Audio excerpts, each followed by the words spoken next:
Over the past few weeks, I've been carefully researching this video, piecing together information and researching all about SCP-SL. And after weeks of work, I'm proud to say this video is my magnum opus.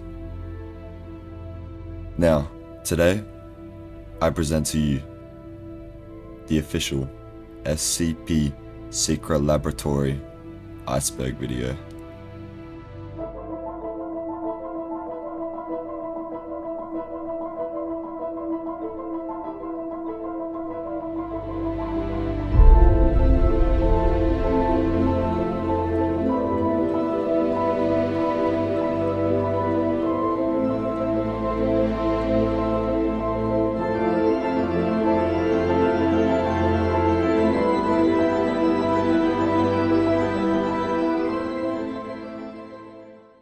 So today, I'll be going over this iceberg that's on the screen currently, that I found on Reddit, as I was really intrigued in some of the topics it covers. Anyway, I'll jump straight into the first phase. This iceberg starts with the creator of SCP Secret Lab, and pretty much all the players know Hubert Mosker. This is at the peak, because the game has obviously drawn big inspiration from SCP Containment Breach, especially in the early stages using the same models as it. For example, the old SCP-173, which has been changed to the new one after some issues with the rights to the model. Personally, I think the new model for it suits the game better anyway. Pink candy is a type of candy which when you eat it, the player will blow up and deal damage to surrounding players/SCPs. This candy is available during the Halloween update and is also available on some servers all year round. Northwood Studios is the game studio that created and is still working on SCP Secret Laboratory. This one is very simple. Final Flash of Existence is the main lobby music that plays when you load up SCP-SL, and it also plays when the player is still in light containment in the last 30 seconds before decontamination. Anyway, this is what it sounds like.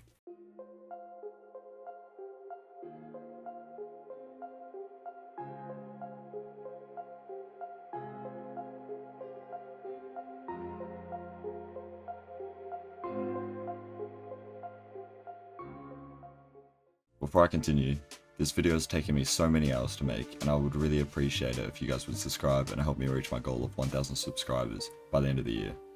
I appreciate all the support I've been getting from everyone recently, and if you want to be able to interact with me and my community, make sure to join my Discord server, link in the description. Anyway, that's enough from me, enjoy the video. Now, in this part of the iceberg, most SCP-SL players will know these things, but if I uncovered something that you guys found interesting, let me know down in the comments. SCP-207 ? Or more well known as Anti-Cola, is a SCP item that can be found inside of SCP containers or made in 914 by putting an SCP-207 on 1-to-1. When used, you will constantly heal HP and AP until you have 75 AP and 100 HP. In addition, any one-shot kill except from 173 will put you to 1 HP and remove all the effects. The old SCP-079 startup intro was a lot different to the one we have today. I'll play it for you now.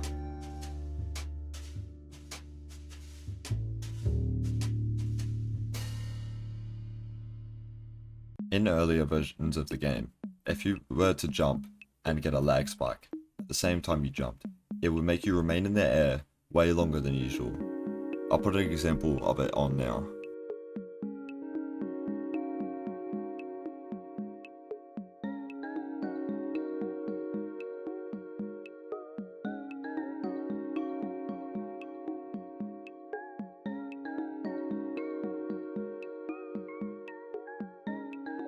The COM45, or the triple Glock, is an item that can be made in 914 by putting a COM15 on very fine with a 15% chance.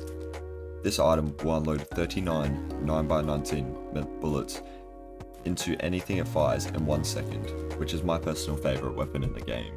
A lot of SCP-SL players don't know the jailbird can actually talk. On the first 3 swings, I believe the jailbird says, "There is no escape."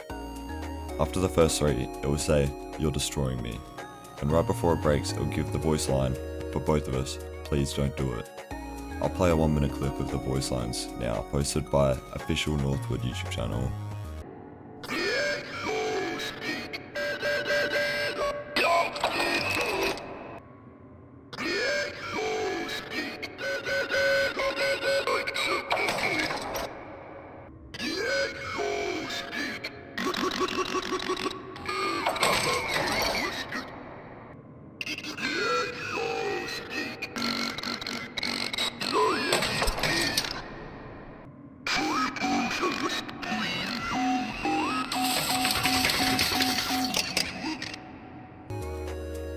SCP-956 will spawn in a zone that currently has a player who is under the effects of SCP-559 or has pieces of candy in their inventory. If no such player exists, SCP-956 will not spawn. The amount of players under the effect of SCP-559 increases the chances SCP-956 will spawn in that zone. Players holding candy do not affect the spawn chance. SCP-956 will never spawn on the surface zone.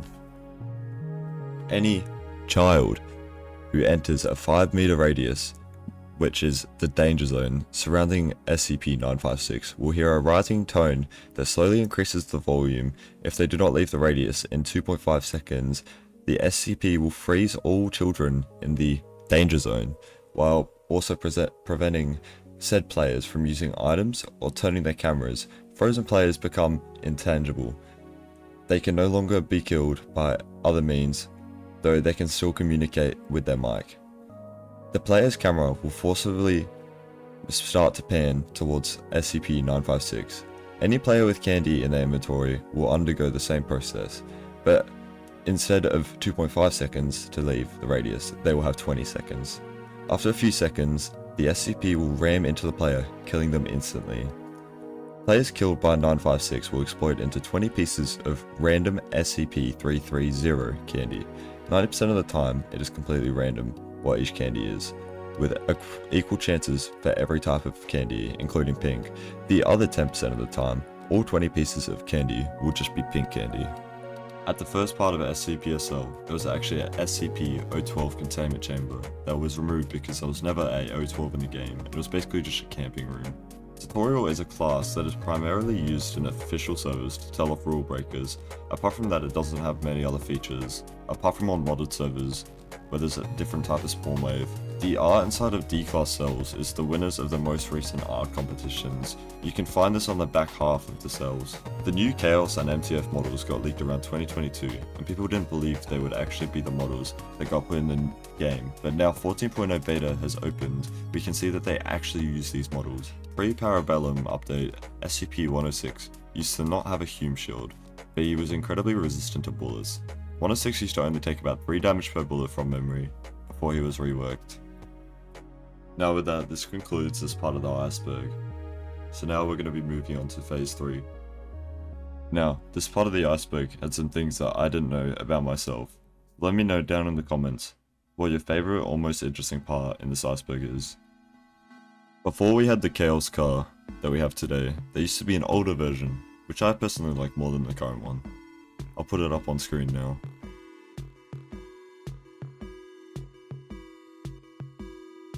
In SCP-SL, before the massive 939 rework, it has made 939 one of my favorite SCPs in the game. There was actually 2 older models of it. And because 939 was pretty weak SCP in the game, which made it so there was 2 SCP-939s in the game at once. John Kalaus is the name of the original D-Boy that is in the game. So every time you're playing as a D-Boy, you're playing as a character, John Kalaus. I found this one intriguing, as not many SCP-SL players know about this small detail. About 3 years ago, the animation for zombies messed up, so all the zombies were just walking around T-posing, which was actually very funny to play against at the time. Massive Labyrinth is the music that plays when you're running around in a heavy containment zone. Anyway, this is what it sounds like.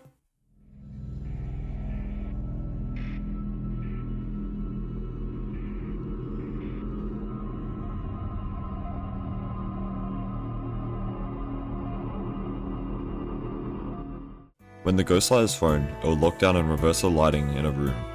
And an eerie thing about the ghost light is the whispers that come out of it. I can't decipher what it is saying myself, but if you guys can please let me know down in the comments. I'll play it for you now.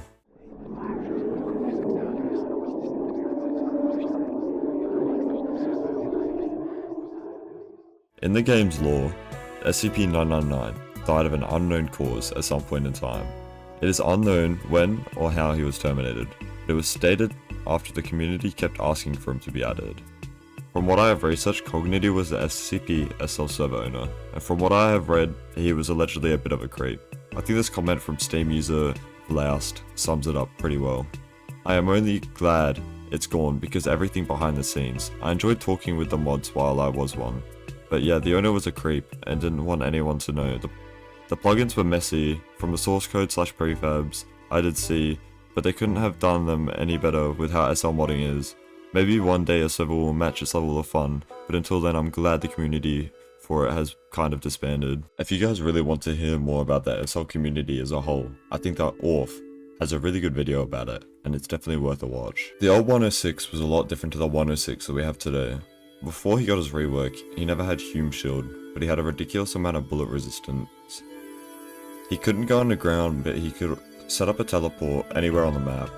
The major downside he had was how easy to recontain him, because back before his rework, the femur break was still working, and all you needed to do was to get a sacrifice and press a button, and he was contained. Now this one has been a running joke for a long time. As a lot of you guys would know, if you type quit or stop in the console, the game would crash. So often players would tell newer players to type things like quit smoking or stop lag to make their game close as a joke. There was a leaked SCP-096 attack where he would stand still and smash the ground that never got added to the game. This might be because the attack was too unbalanced, or it just wasn't going to work. This one, I believe, is referring to the rat inside of one of the red rooms, where if you shot it, a message would come up on screen. This is what it looks like. The message stated, "You stare at the mouse, thoughts of ARG2, duality, fill your mind," an ARG that ran from the 15th of October 2020 to the 3rd of March 2021. While cut short, condemned to the darkness, we remember the brighter parts and thank everyone who participated. The mouse begins to fade away, you realize you are the mouse. When eating the evil candy, you will be turned into some sort of marshmallow looking creature, and you will be put on a team separate to human roles and SCP roles. This candy is really funny, because you can be chilling with your team 1 second and then the next beating the shit out of them. When scanning the QR code on a key card, it will give you a bunch of 1s and 0s, which will translate to secure, contain, protect encoding language. If you don't believe me, I'll put one up on screen now, you can try it out yourself. This wraps up phase 3 of the Iceberg. Now starting on with phase 4. If you guys have made it this far into the video, I appreciate you so much. I'll fill you guys in on something. When I hit 1000 subscribers, there will be a massive giveaway on my Discord server, so if you don't want to miss out, join the link in the description. The smoke grenade was a legacy item, but when thrown, it would deploy smoke. This got removed, and then a few years later, SCP-244 was added, which I personally think is an upgrade. The SCPs that are currently blacklisted are SCP-035, the Possessor Mask, SCP-076, Able, SCP-682, the Hard to Destroy Reptile, and SCP-999, the Tickle Monster. Here is the reasoning that I believe behind it. The problem with 035 is that he's not really a fighter, he's a manipulator. He makes people do his bidding, and that isn't something you can just add to the game and make it work, since players will just do whatever they want. Other than his manipulation skills, the black goop tentacles he leaves behind aren't really enough to make him work. Able would be an interesting SCP to have in the game. Sadly, he would be too overpowered. Not only can he create swords and throwing weapons, he is also really fast and strong, to the point he could be able to run through the entire facility, breaking all the doors, easily closing the gap between him and his target. While the durability of our lovely reptile might play a role for some, this does not have to be the case. 097 is an example of an invincible SCP being able to be killed. The real problem is his abilities of adaptation, which will make him too OP, and that he is just too fucking big for the room and the facility halls. SCP-999, again, is an interesting SCP. Unlike the others, 999 would be able to aid the human players instead of hunting them down. He could take hits for them, bring items to them, maybe even go under doors and stunning other SCPs, tickling them. Thing is, that even one of these things would give the humans too big of an edge against the SCPs. I believe this one is referring to the 3 E11 models the game has had. Here's the first one. Here's the second one. And here's the one that we currently have. The old main menu is a lot different to the one we have today. Here's what it looked like.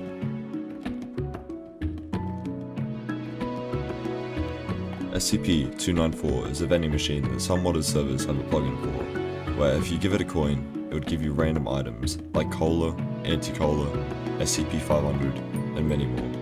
Personally, I think this would be a cool addition to the game. The Project 90, or the P90, is a legacy weapon in SCP Secret Lab, which served as a fast-firing gun with low damage per bullet and modest recoils.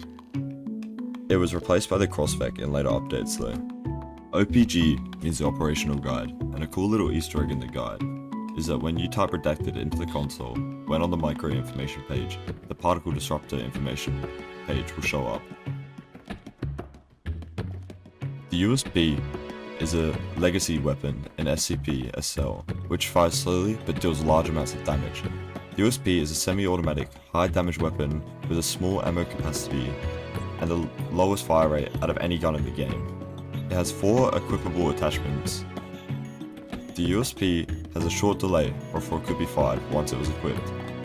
With its heavy barrel attachment, the USB is the only firearm capable of killing a human class in one shot, with the execution of MTF commanders. The text on the flashbang says explosive device, as this is fire hazard. Do not hold device after fuse level releases, not launchable. Do not attempt to launch away from any weapon, and more. If you want to read it, I'll put it up on the screen for you now. The Burning Man was actually in the game for a little while during Legacy, but he was just a walking silhouette of a man with swingy arms before it got removed. I believe that it would be cool for the Burning Man to be added today. With this concludes Phase 4. Now, onto the final stage of the Iceberg, with the information that most of you guys won't actually know. The text on the painkiller model actually has the name of the drug, oxycodone, on it. SCP-079 gameplay was so much different to the gameplay it looks like today. I'll put it on the screen now.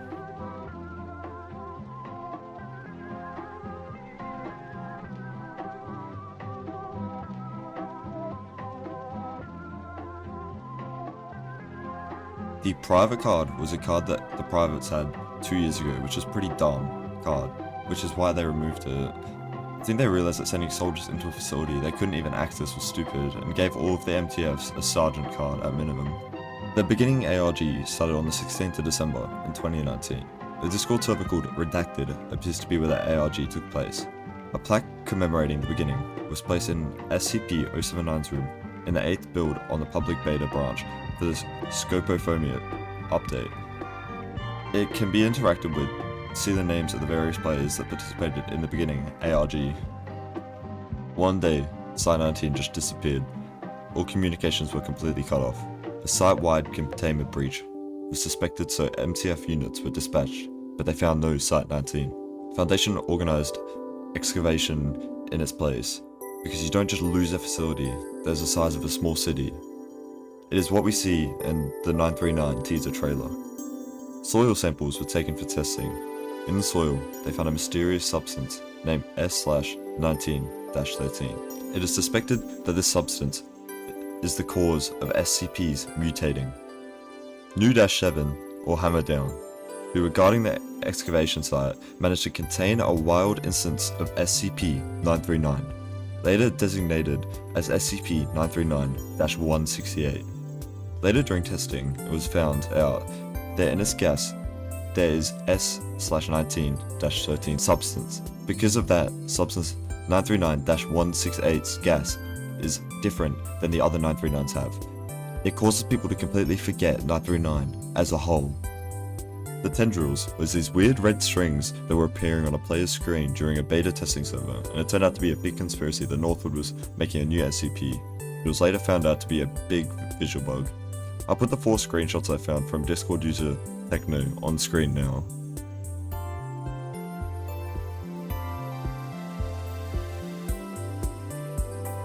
This concludes this Iceberg video. This video has taken me so many hours of editing, filming, and researching, so if you like the video, please subscribe. I appreciate it so much. If you guys want to see more content like this from me in the future, make sure to let me know down in the comments section. I legitimately read every single comment. Anyway, that's all. Goodbye!